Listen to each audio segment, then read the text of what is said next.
사도 요한은 요한일서 2장 15절로 16절에 이렇게 말씀하고 있습니다. 요한일서 2장 15절로 16절을 보면 이 세상이나 세상에 있는 것들을 사랑치 말라. 누구든지 세상을 사랑하면 아버지의 사랑이 그 속에 있지 아니하니 이는 세상에 있는 모든 것이 육신의 정욕과 안목의 정욕과 이생의 자랑이니 다 아버지께로 쫓아온 것이 아니요 세상으로 쫓아온 것이라. 아멘. 아멘. 자, 사도 요한이 누구에게 이 같은 말씀을 지금 권면하고 있는 것입니까? 누구에게 경고로서 이 말씀하고 있는 것이죠? 믿는 자인가요? 불신자인가요? 주 안에 있는 자들에게 이 같은 경고의 말씀을 하고 있는 것입니다. 이 세상이나 세상에 있는 것들을 사랑치 말라고 경고하고 있는 거예요. 이는 세상에 있는 모든 것이 육신의 정욕과 안목의 정욕과 이생의 자랑이니. 아담과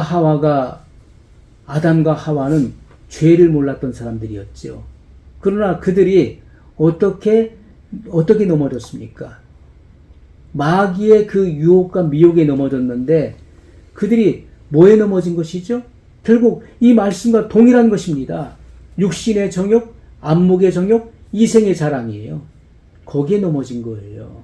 그것처럼 주님께서는 사도 요한을 통해서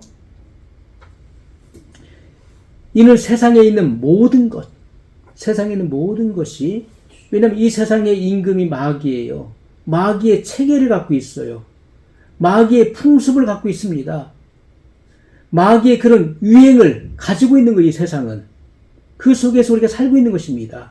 그렇기 때문에 이 세상에 있는 모든 것이 육신의 정욕과 안목의 정욕과 이생의 자랑이라는 거예요. 다 아버지께로 쫓아온 것이 아니요 세상으로 쫓아온 것이라고 경종을 울리고 있다는 것입니다. 여섯 번째, 남게 되는 이유. 불신앙으로 인하여서 남게 된다는 것입니다. 마태복음 24장 37절로 39절의 말씀입니다.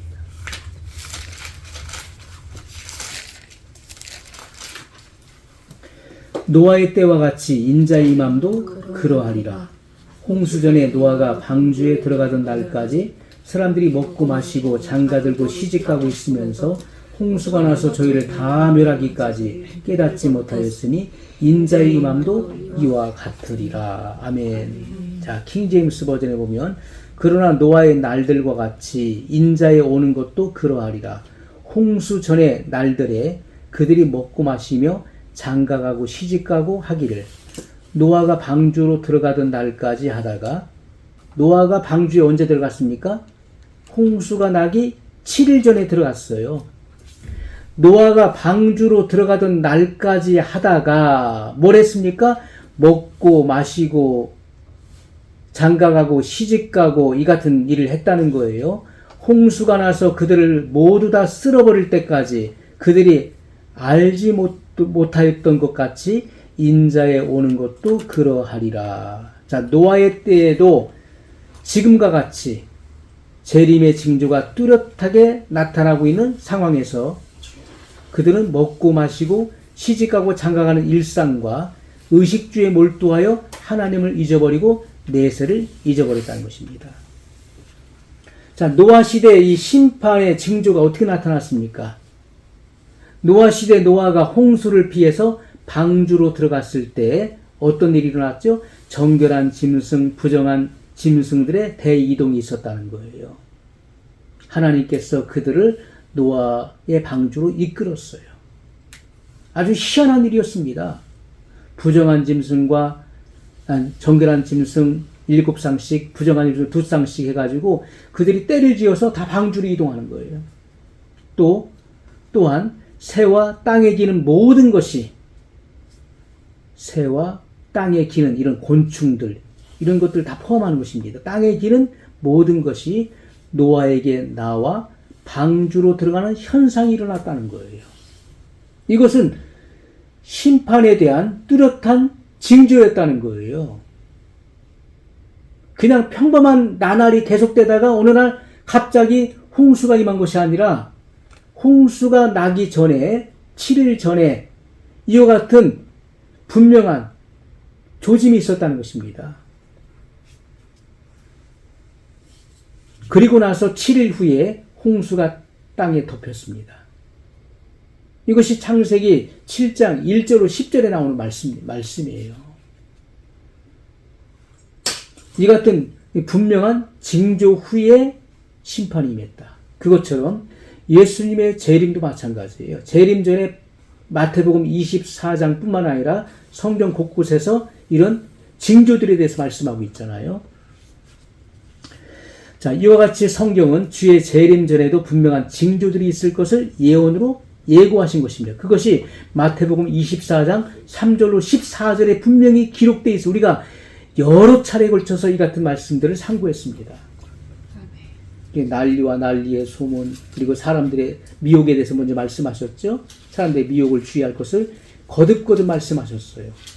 난리와 난리의 소문, 그리고 민족이 민족을, 나라가 나라를 대적하여 일어난다. 이 전쟁이 확산된다는 거예요. 그리고 처처에 기근, 그리고 또 온역, 그리고 지진, 이 같은 현상들이 나타날 것을 분명히 말씀하고 있어요. 하늘의 징조와 땅의 징조가 분명히 있을 것을 예언했습니다. 그런데 오늘날도 마찬가지예요. 노아의 때와 같이 주님의 재림의 징조에 주목하거나 관심하지 않는다는 것입니다. 일상에 묻혀 급급하게 살다가 기회를 잃게 된다는 거예요. 그냥 일상 속에서 주님의 재림보다도 사람들은 일상 속에 먹고 사는 문제가 더 급급한 거예요. 그래서 사람들은 준비하지 못한다. 미처 준비하지 못하고 기회를 다 잃게 된다는 거예요. 전쟁에서도요, 기습공격이라는 말이 있어요. 기습공격. 이것은 상대방이, 그 적이 경계를 늦추고 있을 때, 방심할 때를 틈타서 급습하는 전략 전술을 말하는 것입니다. 자, 이것이 바로 기습공격이에요. 적이 방심할 때를 틈타서 급습하는 전략 전술이다.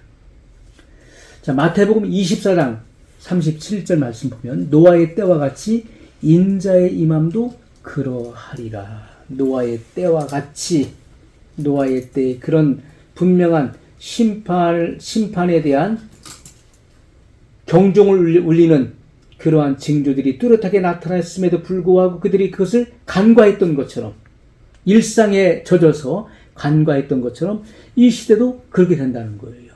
우리가 주의하고 주목하지 않으면 쉽게 간과해 버릴 수 있어요.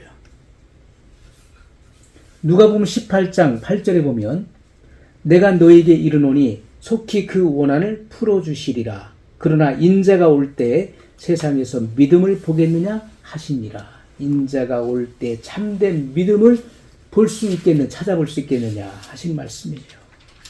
끈질긴 기도자를 볼 수 있겠느냐, 이 같은 끈기 있는 믿음을 볼 수 있겠느냐 하는 그런 말씀도 포함되는 것입니다.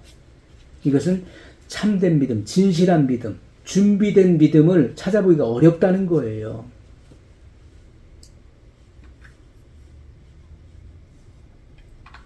우리는 이와 같은 성경의 분명한 이런 예언들, 성경의 분명한 약속들에 대해서 우리가 주목해야 되는 것이고, 이 같은 말씀을 한 말씀도 결코 간과해서는 안 된다. 이 말씀, 모든 한 말씀 한 말씀, 그리고 이 단어 하나하나에 우리는 집중해야 된다는 것입니다. 이것을 마음에 깊이 새기고 예비하는 그러한 슬기로운 다섯 처녀에 속한 신부가 되시기를 예수님의 이름으로 축복합니다.